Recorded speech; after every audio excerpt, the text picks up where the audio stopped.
Good morning and good afternoon, everyone. Thank you all for joining us. I do have a quick few reminders before we get started. If you do have a question, please use the chat feature as that you will not be able to call out your question. We'll be monitoring and try to address it during the webinar.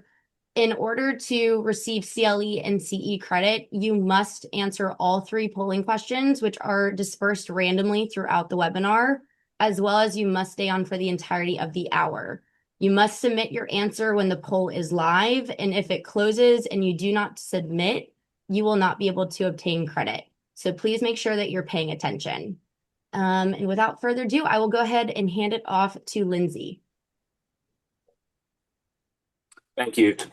Thank you for the introduction. My name is Lindsay Smith. I'm a partner with the Constangy cyber team. I am on the incident response side, so I handle matters that come in involving active ransomware attacks, business email compromises. I've been doing this for over 7 years now, working with the great team here at Constangy, and am excited to dive into some trends that we've seen since 2024 and into 2025 and looking ahead towards 2026. I'll pass it over to you, Alan. All right, excellent. Good morning, everyone, or good early afternoon. My name is Alan Sattler. I'm a partner and vice chair of the cybersecurity team here at Constangy.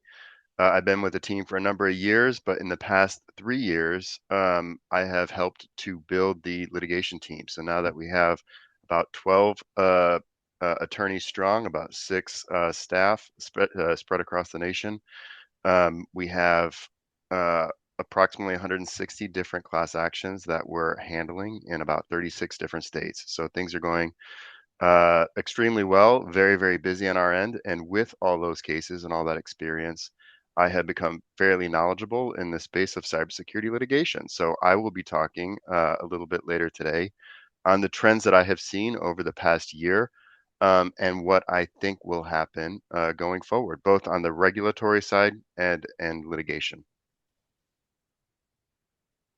All right. Thanks, Alan. So let's dive right in. So we are here to talk about emerging cyber trends. Although as trends go, I think, they have previously emerged. And so, we're just going to try to fill you in on what we've seen throughout the year and then try to give you a little bit of an idea of what we think is going to happen in 2026. We've broken up the trends, at least on the incident response side, into essentially ransomware and business email compromises, with a few other sort of unique types of incidents that we deal with somewhat regularly. But ransomware and business email compromises are the primary two. And so, looking at ransomware trends first. Ransomware is big business. It is very lucrative for those players that we end up having to deal with on a regular basis. And so, as you might expect, some of the general players that we're used to dealing with are still victimizing organizations, conducting schemes, and trying to make as much money as they possibly can. Some of the big names that we've seen this year are Ransom Hub, Akira, Dragon Force.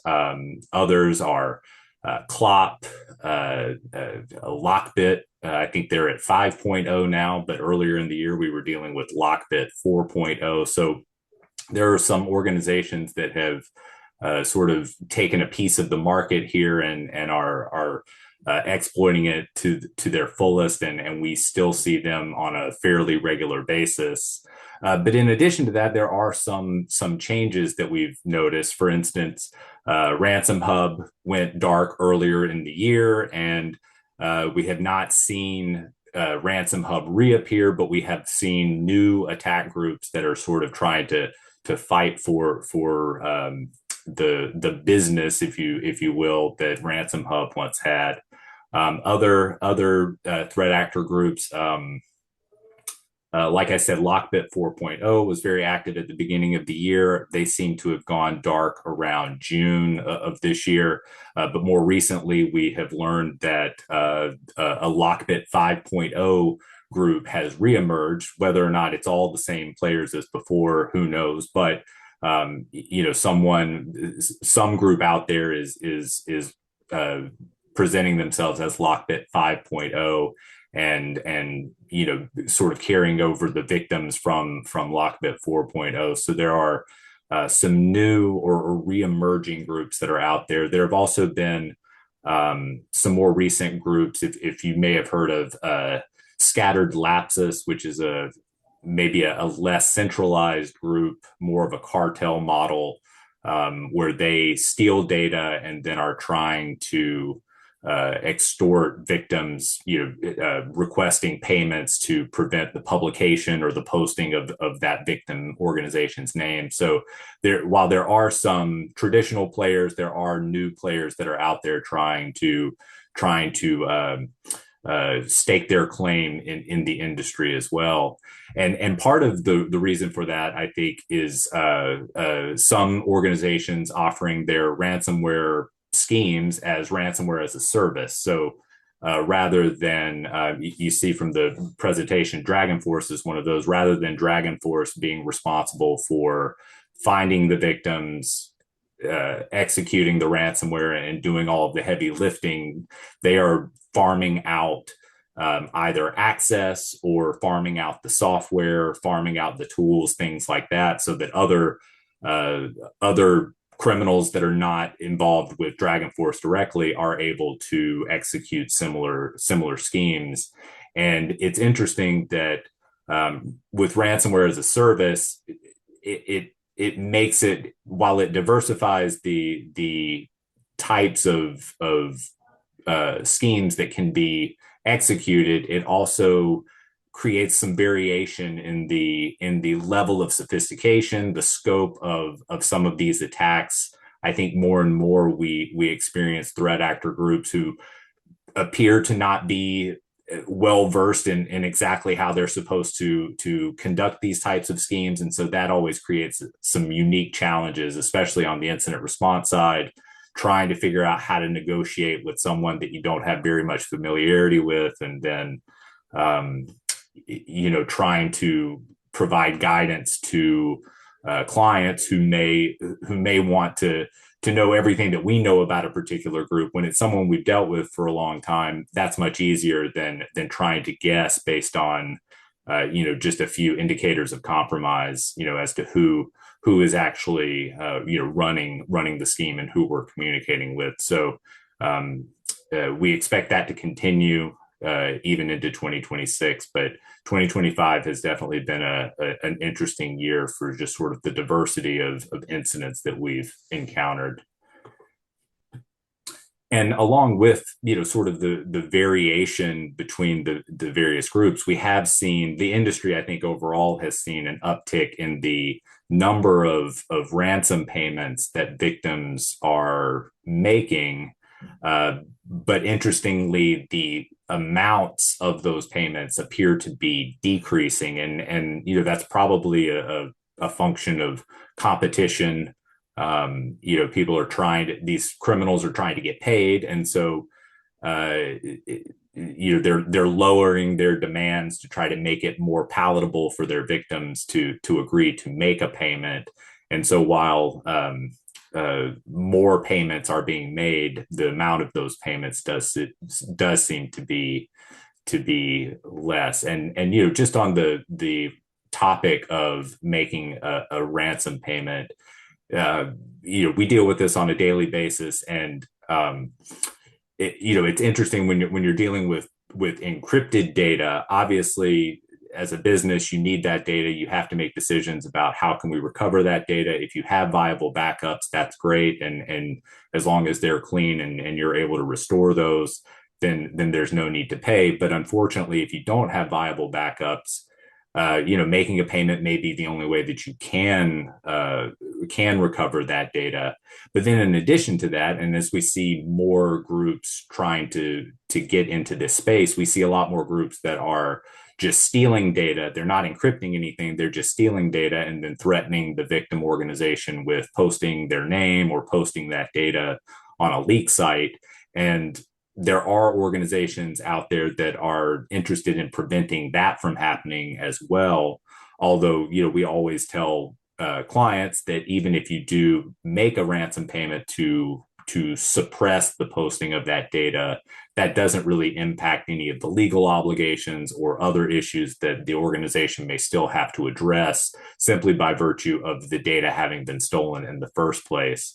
So there's always sort of a balancing between, what is the value of paying to suppress the posting of the data versus all of the other efforts or activities or issues that you're going to have to address because that data was stolen in the first place. So, ransom payments are always a touchy subject. And I think the increase in the willingness to pay is probably mostly just a function of those amounts that are being demanded being lower than they previously were, rather than organizations having some idea that if you pay, then you avoid all of these other consequences down the road. And then finally, as far as ransomware trends, just evolving attack vectors. Some of the usual attack vectors are still there. Social engineering to compromise credentials and things like that.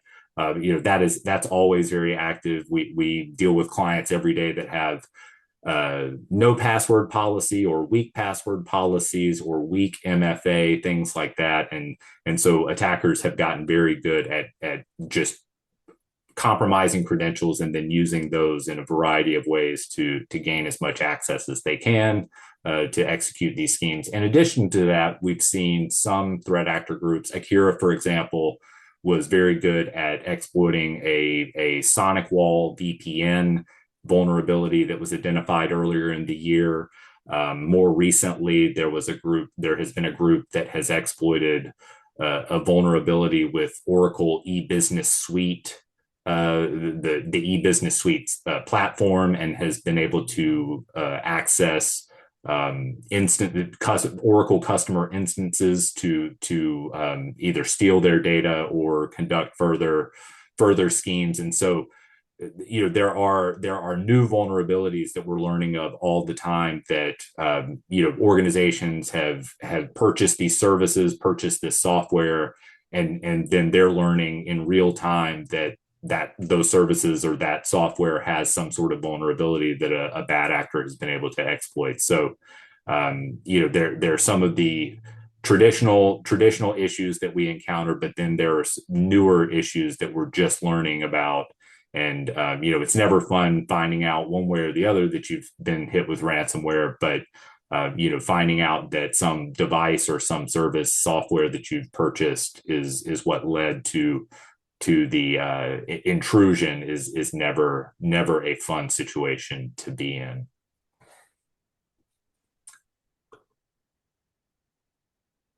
And with that, we have reached our first question for the presentation.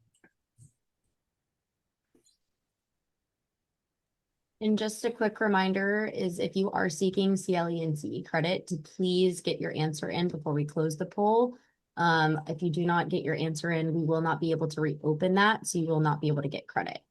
And we'll probably take about 45 more seconds here.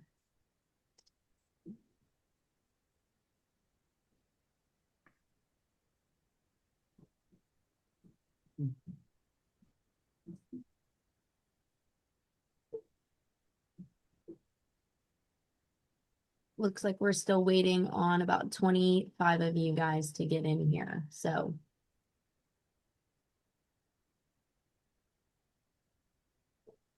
give it about 10 more seconds.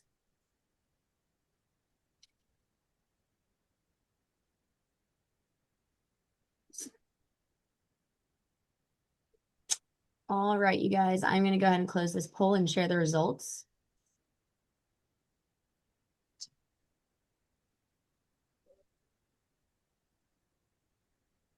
All right, thank you. All right. And so moving on to business email compromises. Business email compromises are still very much a large bulk of the incidents that we handle. Business email compromises are a little bit different from ransomware, especially in the sense that ransomware seems to be, a lot of things stop. It's a crisis. You're aware that something has happened either because you can't access data or because you've received some suspicious email or phone call or something that indicates to you that something strange or suspicious may have happened. Business email compromises, unfortunately, come in a variety of ways where it's often not clear or no one's identified that there was an issue until potentially weeks or months down the road, and then at that point you're left trying to figure out, well, what happened and how did this occur. So some of the trends that we've seen as far as business email compromises, it still seems like the main goal of business email compromises is one of two things: either conducting additional phishing campaigns. The bad actor accesses one email account and then is able to then use that email account to conduct phishing campaigns, using that account's contacts and really just moving from account to account until they find other things that they can derive some value from. And so in addition to just additional phishing campaigns, business email compromises are a primary source of fraudulent transfer of funds attacks, where the bad actor is able to insert themselves into an email thread between the victim organization and another third party, identify that one of those parties is going to be making a payment, and then the bad actor is able to essentially direct that payment to an account that they have control of, and then those funds are gone or are taken from the legitimate businesses and put in an account that neither of the legitimate businesses has control over. And if you don't discover that within a very small window of time, those funds can essentially be gone before you even know what happens. And usually you don't find out about it until someone maybe a month later reaches out to say, hey, what happened to that payment? And at that point, that's when everybody starts looking into it. And unfortunately, it can be very difficult to recover some of those funds, although not impossible. But it's never fun, especially as those amounts grow. The more commas those amounts have, the more digits they have. That can be a very concerning issue to have to deal with. And with business email compromises, again, weak credentials can always be an issue. Not having strong password policies, the length of the password, how often it needs to be rotated or changed, things like that can always be an issue. But we are seeing attack groups that are getting better at overcoming multi-factor authentication. And so over the year, we've seen a shift from only being able to exploit SMS text-based multi-factor authentication to being able to exploit other types of multi-factor authentication, which is why, as an industry, I think most people are starting to recommend that if you're going to use MFA, limit it to authenticator apps or some sort of physical keys or tokens, things like that are much more difficult to either get around or disable, things like that. So we still recommend multi-factor authentication as part of your security posture. One of the elements that you'll institute as in order to secure your email and other systems. But just be aware that even multi-factor authentication is constantly being attacked by these attackers. They are getting very sophisticated at how to overcome at least some forms of multi-factor authentication. And so, as the technology improves, we always recommend that clients consider upgrading multi-factor authentication to the newer technology so that they can stay ahead of the bad actors and what those bad actors might be able to exploit. In addition to business email compromises that involve compromising an actual account and then the bad actor using that account, we do still see instances of spoofing where maybe there was a business email compromise where the attacker was able to gain some information that then led them to execute a fraudulent transfer or some other scheme. But sometimes they don't have to use the email account that they compromise. Sometimes they will just use that information and then create a spoofed account, which is essentially a domain name that looks very similar to the victim organization, but maybe has a character changed or a misspelling here or there.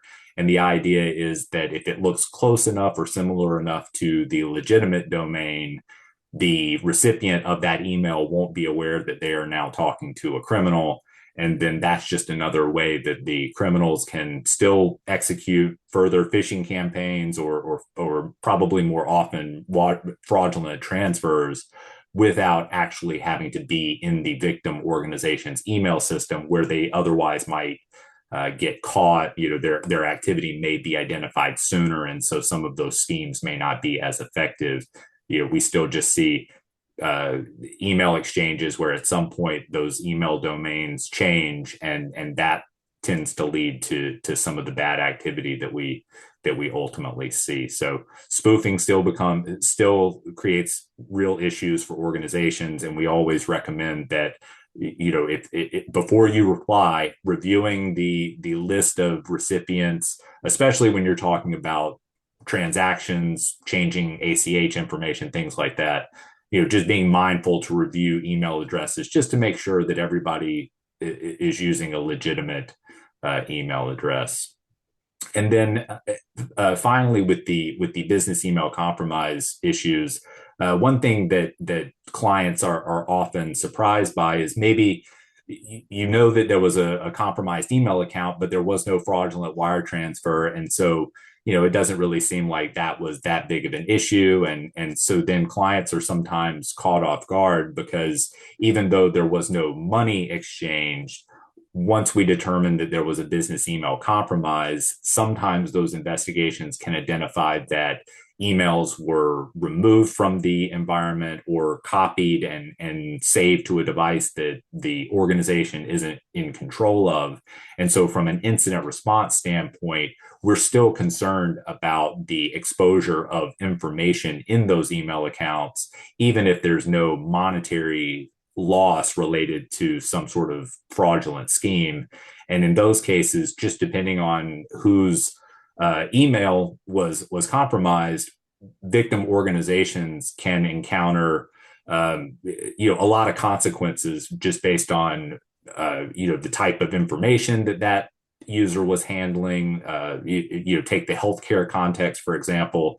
If an email account is being used for covered entities to share protected health information with a business associate, it may be something that the organizations have been doing for years, and so no one ever thought to question, well, should this really be done this way? And unfortunately, when you have a business email compromise, sometimes you realize that there's a whole lot of protected health information in that email account that you didn't know about, you weren't aware of, and even though there was no fraudulent activity, now that organization is having to deal with all of the consequences of all of that protected health information having been copied out of the environment. And so notification obligations are definitely in play there, and not only to individuals, but in some cases to regulators. And then depending, especially in the healthcare context, depending on the number of individuals that need to be notified, that can really get the Office for Civil Rights under the Department of Health and Human Services, that can really pique their interest and attract some regulatory scrutiny that you would have otherwise been able to avoid if the information was not being stored in email accounts that way. So it's always business email compromises always create sort of that second layer of risk outside of just the fraudulent wire transfers, because depending on the type of access to that email account, there may be information in that email account that the organization then has an obligation to deal with as well. So, just always be aware of who's handling information in their email. Why is that? Is there another way to handle that information in a way such that if an email was compromised, that information is not also exposed, which can really lead to some uncomfortable situations as well. And then, finally, for incidents, in addition to ransomware and business email compromises, we still handle a variety of what we call industry events. If you think about the Change Healthcare incident from last year, where one organization experiences a data security incident, and then thousands of their customers or thousands of third parties are impacted, that still is a huge issue and something that we deal with regularly. We all have to do business in a variety of ways, and engaging third parties that provide services that help our businesses is understandable. It's just you never know sort of how each organization is handling the information, and then what the potential consequences could be if one of those organizations have a data incident, until you're sort of in the middle of it. And at that point, it's really difficult to unwind everything and not have to address some of the risk. And also, it's a little too late at that point to start saying, well, who's at fault, or how could we have avoided this, because the bad thing has already happened. So whenever clients are considering a relationship with a third party for a variety of reasons, we always recommend considering what information you have to share with that organization. Is it the least information necessary to achieve whatever service or whatever goal is being transacted for? It's never comfortable finding out that, well, we just sent all the names and all the social security numbers in a spreadsheet because that's what this organization asked for 10 years ago, and we've been doing that for 10 years. Because once you find out that organization had a data incident, all of those spreadsheets could be affected, and at that point, you're the business that's having to figure out, well, who do I need to notify and why, and the costs associated with that can be large, and sometimes the headaches, the ambiguity that comes with trying to find out from that third party what happened and what is my risk is really difficult. We try to bridge those gaps as best we can to make sure that everybody is getting the information that they need, but it is not always easy. Some organizations are too large to respond to some of our requests. Others, frankly, just ignore us. And all of those situations can be very uncomfortable for our clients, who are still trying to figure out, what are my obligations? What do I need to do to limit my risk? So just being aware that anytime you contract with a third party and that interaction involves sharing information, that can leave you at risk, regardless of whether it's ransomware or a business email compromise or any other thing. And then finally, fraudulent wire transfers, it's usually a business email compromise related attack, but there can be other ways that fraudulent transfers can occur. And so just being aware, having a good policy in place to verify when ACH changes or other changes to regular transactions, when those are being made, having processes that try to limit where the vulnerabilities can be created and where a bad actor can insert themselves is always helpful.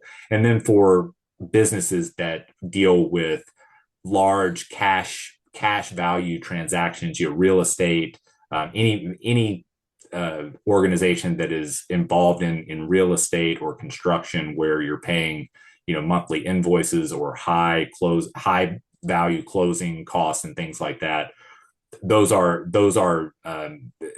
really attractive to bad actors who are looking to make a quick payday. And a 6-figure cash payment that goes to a bad actor's bank account is certainly a windfall for that bad actor. And so just being aware that these are still schemes that are lucrative, and there are bad actors that are still out there trying to execute these fraudulent transfers. Even though we've been hearing about them for a long time, there doesn't seem to be a good holistic way of keeping or avoiding these in the future. And so we do expect them to continue as we've seen through 2025. Oh, and I went too far. Question number 2.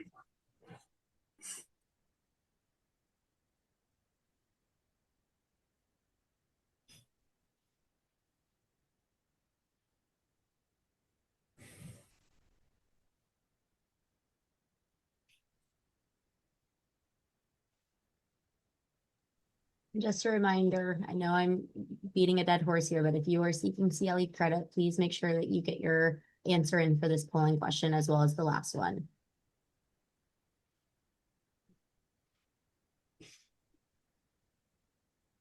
Take about 20 more seconds.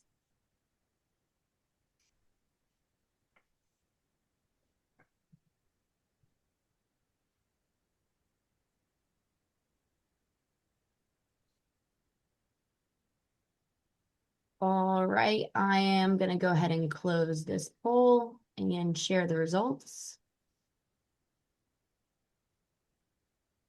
All right, thank you. All right, and now I will turn it over to Alan. Awesome. Well, thank you for all of that, Lindsay, and hello again, everyone. I'm going to talk about the regulatory activity that we've seen in the cyber security and data privacy space over the past year. And then I'm going to follow that with the class action litigation on the the cybersecurity side, specifically class actions that result from data security incidents that in turn result in notifications. Uh, and then finally, we'll kind of turn back to what our predictions are on a going forward basis. But to start with regulatory activity, we have seen, and I've heard actually from a number of cybersecurity attorneys at various state AGs, that several states are increasing their resources. And what I mean by that is they're hiring people um, to specifically, investigate both incidents that are reported to them, but what I see more often, or at least perhaps this is where they're starting, is a review of companies' websites to the extent that those companies do business in the various state in which that privacy regulator is located to determine whether or not they're compliant with the various privacy statutes. Um, the CCPA, for example, is really like leading the charge. The CCPA has a private right of action uh, that allows, in certain circumstances, plaintiffs to bring suit following a data security incident. But the CCPA has a number of various privacy related regulations that companies who do business in California must abide by. And the CCPA, or excuse me, the California Privacy Protection Agency, which is the agency in California tasked with enforcing the CCPA, has taken an increased, scrutiny of various state websites, or excuse me, companies' websites who do business in this state, and we're seeing that really across the states, and it's really being led by a consortium of various state um, privacy regulators. It appears that the California Privacy Protection Agency is taking the lead or taking the charge with respect to that consortium because they're the ones who are most vocal about it. The other members of that consortium, frankly, several of them don't even want to identify themselves. I have been able to identify them, however. At the moment, I believe it consists of California, Colorado, Connecticut, Delaware, Indiana, New Jersey, and Oregon. And, like I said a minute ago, that's partly a consequence of the privacy regulations that are being adopted by each state, including in some of those states, where generally speaking, again, with the exception perhaps of the private right of action, the CCPA in California, generally speaking, non-compliance of a privacy statute in a particular state is usually enforceable only by that state's either privacy regulator or state AG. Uh, so because of that, again, many states are increasing the resources. They're hiring people to do these investigations and to determine, whether or not there are companies that are non-compliant. Um, I've actually, met with various state regulators, including, the California Privacy Protection Agency and certain, attorneys in their enforcement division, who have told me that that's their plan, and they're going to, continue to scrutinize, more companies in this space, particularly those who do a lot of business in California. Where the California Privacy Protection Agency started, however, was with really the low-hanging fruit. So I'm aware of a number of brokers, for example, who were required to register as a broker in the state of California and various other states in which they do business. And to the extent that they failed to do so or failed to do so in a timely manner, the California Delete Act, which is another privacy related act in California, provides for a daily penalty that can be imposed on the company for failing to, timely register. And so, on a per day basis, it's not a very big number, but to the extent that you're late by 6 or 7 months, it can be a very large number. So and it's for the most part a strict liability standard to the extent that that broker who is registered in the state doesn't comply. So when I say low hanging fruit, that's really what I mean by it. The California Privacy Protection Agency is really trying to target those companies where they think that they can get um, or enforce a fine or penalty with relative ease or fairly quickly. And to the extent that the companies that they've approached with that proposed fine uh, aren't interested in reaching a resolution by way of settlement, um, and I and I've seen this by researching other folks who are in the crosshairs. The Privacy Protection Agency has decided to do a more thorough audit of that company and a more complete review of whether or not they are compliant with other provisions, including the CCPA. Um, so uh, we're seeing this not just in California. I've seen it in Utah. Utah State Attorney General has told me, and I've met with some of them, that they've hired people to really look into this and to start enforcing their privacy regulations. So it's kind of happening across the board. One of the things that we believe is happening on the state side, although it hasn't been told to us directly. It's sort of the read between the lines, is that state regulators are increasing their activity and resources in this space based in part on a perception that the current administration will decrease scrutiny and decrease resources in this space at the federal level, including, for example, with OCR and SEC. That hasn't necessarily played out to be the case. We're still seeing quite a bit of activity with OCR and quite a bit of activity with the SEC, just as two examples. So I think that it's a sort of a perception that on the federal side they were going to lay low a little bit, or at least decrease resources and decrease scrutiny, and states have responded accordingly. Thanks, Lindsay. So with respect to the increased state investigations and state activity, that's mostly, from what I've seen, been on the data privacy side of the house, meaning they're investigating whether or not companies are compliant with their state's privacy regulations. And I should also mention that some states are starting to implement or have implemented certain regulations as it relates to artificial intelligence. And so I think that the privacy regulators in those states, whether it be a separate agency like in California or that state AG's office, one of the reasons that they're hiring these folks is to investigate, compliance with those new statutes as well as they come on board. With respect to investigating incidents that were reported to them because a company experienced a data security incident that led to unauthorized acquisition or access to certain data, and then resulting consumer notification and resulting regulatory notification in that state. We have indeed seen an increase in activity there as well.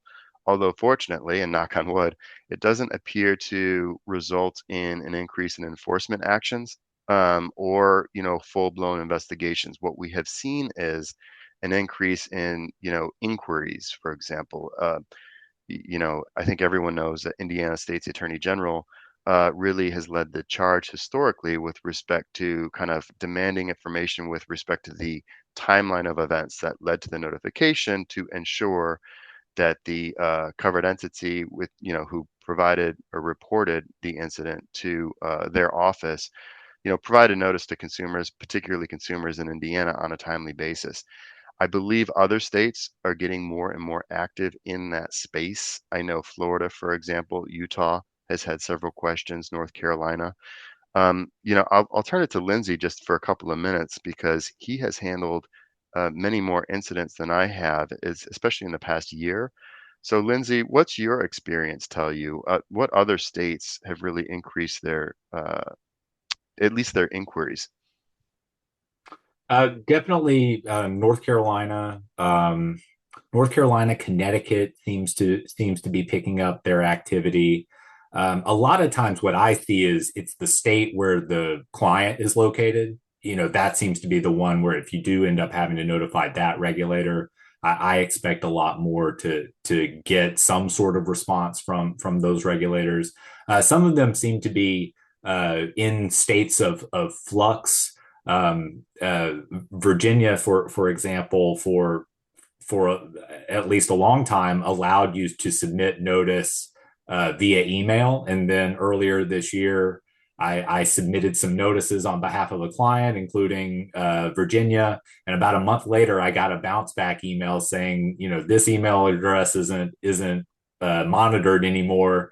Mail in your notices. Your notice hasn't been filed technically. So there does seem to be some changes. I always just tell clients, if we are notifying the state where they're located, that can be a state where you can expect to see some sort of response. I have also had some clients, primarily in the education area, where if they reach out to their state regulator on their own, that also seems to lessen the scrutiny that regulator applies once we get involved, and especially if we have to notify. Not to say that anyone should immediately reach out to their regulator, but in some cases we find that clients have already done that even before we've been engaged, or the regulator found out in some way where we weren't aware of it or weren't able to avoid that.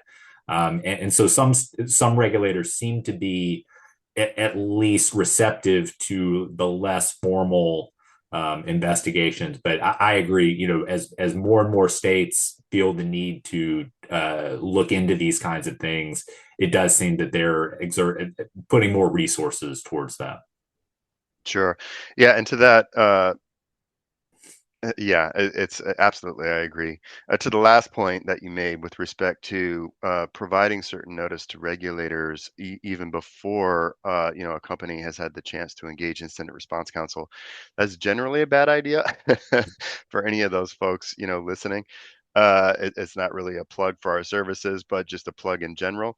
There are a lot of different reasons for that. There's certainly obvious reasons with respect to we want to anything that's said to those regulators to be accurate, and to be timely, especially considering the fact that if it's done early or premature before a forensic investigation is complete, we might not be saying what is ultimately accurate, or what turns out to be the case. But um, on a litigation on the litigation side of the house, we're always mindful of what was sent to regulators, because that is, with a few exceptions, generally discoverable in that litigation to the extent that we do move forward with formal discovery.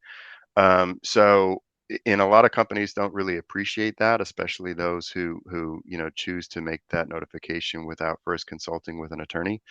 Um, because it's being sent to a third party, it generally isn't protected by attorney work product or privilege, for example.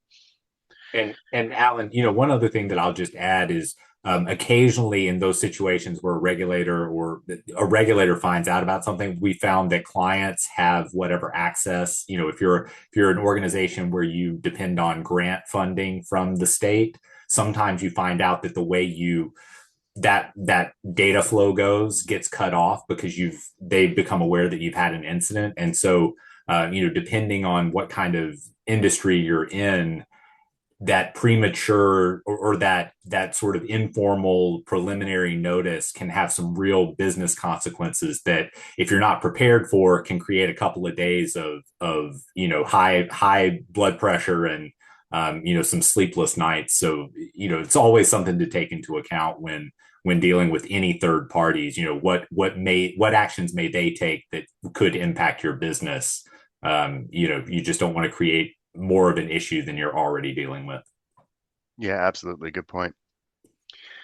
All right, so I'm going to move to the litigation and what we have seen, especially in the past year, and then where I think this is going to go. Uh, my first bullet point concerns evolving privacy lawsuits, and really what I mean by that are there are two buckets, I suppose, of litigation that our team and other teams in this space handle. That being data privacy litigation, which typically is litigation that results from a company's use or misuse of certain website tracking technology, specifically on their website. And so I call that privacy litigation. And then there's data breach class action litigation. So class action litigation that results from a data security incident, generally ransomware, but doesn't necessarily have to be ransomware.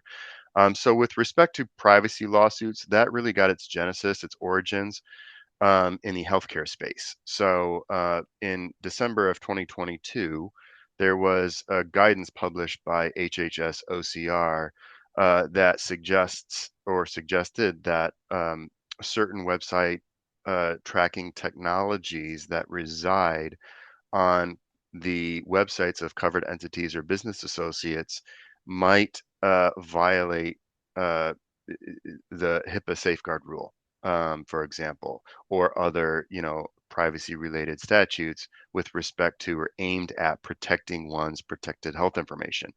The concept being that if your activity on someone's website, including the doctors that you search for, the type of medication that you're trying to review or trying to get a prescription for, things of that nature, to the extent that a third party, including Meta, Facebook, becomes aware of that user activity and can associate it with an individual. It was OCR's position that that could constitute unauthorized access and unconsented to access of protected health information. There has been litigation since then, specifically in the Northern District of Texas, to push back on that point, and the Northern District of Texas indeed issued a declaration that that guidance was incorrect and essentially unenforceable, which I believe is the correct position. But the plaintiffs bar, partly as a result of that, although these cases did, exist prior to that guidance, took that guidance and really just there was an explosion of privacy related litigation, starting primarily with healthcare organizations, alleging that their websites weren't compliant in the sense that the plaintiffs and class of people who visited the website within the statutory period, their PHI or potentially their PHI and PII were impacted. And so that litigation, we saw really an explosion of that a couple of years ago, around 2022 and into 2023. Now into 2025, we aren't seeing many more new class actions with respect to these website tracking technology allegations, especially in the the healthcare related space. And I think that's largely because of industry practices that have changed.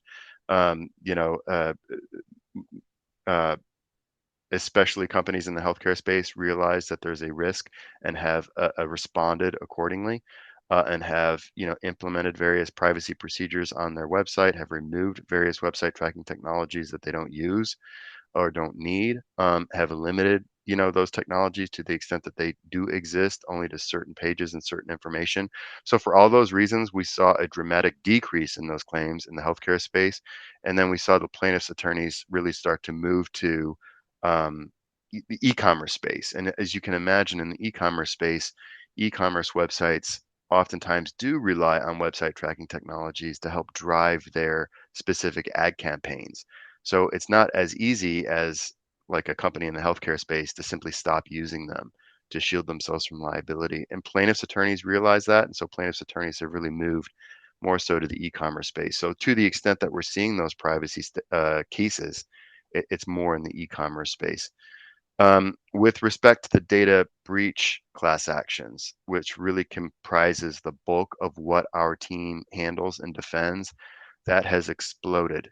We're just seeing more and more cases by volume than we have ever seen. And it seems to be exponential growth year to year. I've been saying this since 2023. We're seeing an explosion of cases, and there's been more exponentially each year since. And there's various reasons for that, partly because, at least in 2022, 2023, uh, you know, courts across the nation in various jurisdictions were issuing judgments that were very friendly to plaintiffs, and going against, you know, uh, uh, certain defenses, including those that relate to standing and actionable damages. I'll speak to a moment how that trend is starting to actually change to go back into defendants' favor. Because of the changing legal landscape, there were more and more plaintiffs' attorneys who came into this space, seeing it as an opportunity. So now there are many firms doing this who, 2, 3 years ago simply didn't do it. And the firms that were already in this space have increased in their headcount. Instead of hiring local counsel in various states to bring to bring class actions in those states, they simply hired other attorneys in those states. And so um, that has had a resulting consequence of more cases being filed. And where it used to be the case, I would tell on the incident response side of the house, I've handled hundreds, if not over 1,000 incidents. I often, especially pre 2022, would tell clients who were the victims of a data security incident, let's say a ransomware incident, even if they're in the healthcare space, if there were about 30 or 40,000 people that they were notifying or fewer, the chances of them facing a class action lawsuit was still fairly small. Now, that notification population will result in several class action suits that are filed by multiple different plaintiffs' firms. And in fact, the size of the notification population is almost irrelevant these days. We've had a number of cases that we've handled that are, in the small, three-figure amounts. The latest one, small one that I have is 238 people notified. That's it. Um, but of course, they're still bringing class actions involving. We have one at 750,000. So they're still bringing class actions with respect to the big cases, but they're also bringing class actions with respect to the really small ones that don't even require regulatory notification. So how are they finding these suits or finding these incidents? They have trackers with respect to media. So to the extent that there's a media presence, uh, article resulting from the incident, then they'll start a social media ad campaign and try to be the first to file. On the plaintiff side of the house, it's very important that they're the first to file, first or second, because generally, if you file later in time, you get a much smaller percentage of the resulting fees, whether that be by judgment or settlement. So there's always, it's a race to the courthouse, as I call it. Um, so they're getting more and more creative with how they're finding these incidents to try and then bring suit and be the first to bring suit. So for all those reasons, we're seeing a real explosion in cases. We're also seeing a real increase in Tech E&O lawsuits, and those are largely cases that are brought, you know, uh, typically by a customer of like an IT services provider against that IT services provider because they were the victim of a data security incident, and they believe that the IT services provider could have or perhaps should have uh, you know prevented that incident.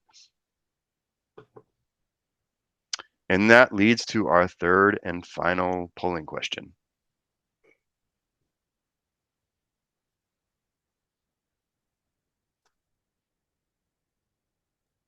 So just your final reminder to make sure you submit your question or your answer to this question so you can obtain credit for the CLE and CE credit. And while you guys are all submitting this, the CLE and CE Institute will be actually reaching out to you directly after this webinar to get the information necessary to get that accreditation to you. So just be on the lookout over the next few weeks and into the new year to be able to get the information that the Institute needs. And we'll give everyone about 15 seconds to get this last one answered.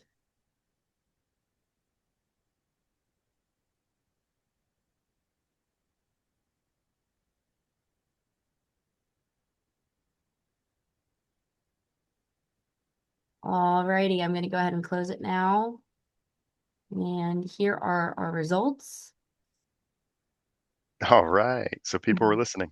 All right, A thank single you, beach Alan. party could be accurate because I don't know too many beach parties that have, hundreds or thousands of people. But anyway. And Lindsay, I think we're going to turn it to you as to what comes next going forward.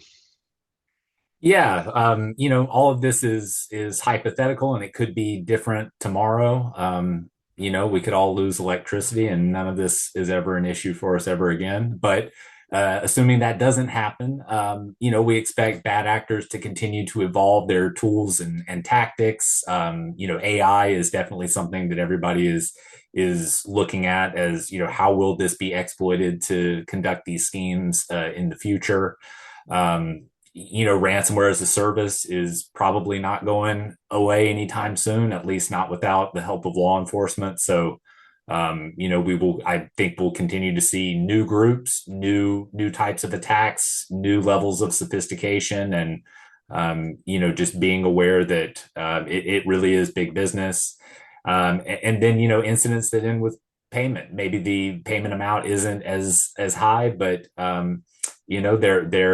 it's all a cost, a business decision based on the value of paying versus not paying, and as that demand amount decreases, there may be more value to paying. So we don't expect this to stop anytime soon. That is for sure. Yeah, on the regulatory side, sort of like what I alluded to earlier, I think that the various state regulators are going to continue to scrutinize companies both on the privacy side, and I think eventually it might turn to you know um, reviewing and more strongly investigating um, data security incidents that are reported to them. Like I said, knock on wood, it hasn't really happened yet. We've seen an increase in inquiries, but not necessarily full-blown investigations or you know um, fines or penalties that have been issued, and certainly not a real increase in enforcement actions. Although I have handled, one of the first enforcement actions, brought by FINRA. So I know FINRA is taking a stronger or closer look at that. So I do, expect an increase, activity with respect to some of those industry uh, regulators. On the federal side, like I said, it's interesting. Everyone sort of thought that with this current administration, enforcement and investigations, might decrease, and we haven't necessarily seen that just yet. That might still happen, but OCR and SEC, at the moment are still fairly active. Um, they're limited by their resources. Even with the previous administration, they simply didn't have enough resources, especially on the OCR side. So it's their intent to investigate every matter that's reported to them, but they certainly don't because they just don't have the people to do it. And I think that's going to hold true going forward. Um, And that final point, like I said, it was the consortium's initial focus to really focus on the privacy, side of the house, and to determine whether or not companies doing business in their state or jurisdiction are compliant. But I do think that eventually they might move to the data breach side. And then with respect to litigation, I know we only have about a minute left, but I think privacy lawsuits are going to decrease largely because of changing behavior throughout all industries. It started with, healthcare because they were really the target, by the plaintiff's bar in this space. But e-commerce websites, we've represented a couple of media companies, and they are now aware of the risk and they have responded appropriately, and they've increased their privacy policies, their website user policies, and putting up cookie banners, for example. So that's going to decrease the risk going forward. Data breach class actions, I think, are only going to increase in number, unfortunately. These plaintiffs' attorneys are hungry for more, and there are more of them than there were even a year ago. So I think that that's just going to result in a pretty sharp increase of data breach class actions, unfortunately. All right, I think we're out of time, but I think this is our last slide. I do think that it might change, especially in the defendant's favor, um, with changing legislation, and that's already happening. It hasn't yet happened on the Supreme Court level, but various states across the nation are starting to rule in favor of defendants, including with respect to more traditional defenses like standing and actionable damages. That being that, yes, we concede that an incident occurred and that there was unauthorized access or acquisition to data, but the plaintiffs have not and cannot prove that they're actually harmed, at least monetarily, by that incident. And so some courts are starting to accept that defense. And to the extent that a Supreme Court eventually reconsiders this argument and this defense, especially as it relates to, Spokio and TransUnion, and with the current makeup of the Supreme Court, I think that we could get a favor in in defend in the favor of defense, and that's going to have or could have a pretty big impact um, on the industry as a whole. I think we're at time, but are there any questions? Alan, it looks like we had one question. Do you see any mandating of reporting from forensic investigations? From my point of view, I think all regulators would would love to be able to mandate that, and so someone may try. I think from the practice side, unless the client has a known relationship with a regulator, like in the healthcare context, we don't provide, we wouldn't provide a forensic investigation, and would probably fight that pretty hard. But I think the tension is always regulators wanting us to do more than we would advise our clients to do. And so I think that if there are attempts to mandate disclosing forensic investigations, that's going to be a fight that some of us will be ready to have. I don't know, Alan, if you have any thoughts on that as well. Yeah, I agree. Except for perhaps PCI DSS matters, I don't see the need that the forensic investigations or the findings be disclosed, or that regulators mandate that disclosure. And so I think that there are good grounds to push back on that. Great question, though. And it looks like we actually have one more here. Do you believe that more states are going to stop or start adopting stricter privacy laws? I think they have over the past couple of years, and I think that we're going to continue to see that trend. Most states are sort of following the template set forth by the CCPA in California, with one notable exception. Most states who are adopting stronger privacy statutes don't have a resulting privacy right of action, which is kind of nice. um, but yeah, I think that it's going to go state by state, and eventually we might see a situation like we did with the state breach notification laws, where every state plus the 4 or 5 jurisdictions have their own privacy, uh, legislation. That could change if there's federal legislation that's ever adopted, but I just highly doubt it. And it looks like that is all for questions. And then if you guys do have any questions at all, please do reach out to us or find us on LinkedIn. But thank you. Thank you, everyone. Thank you.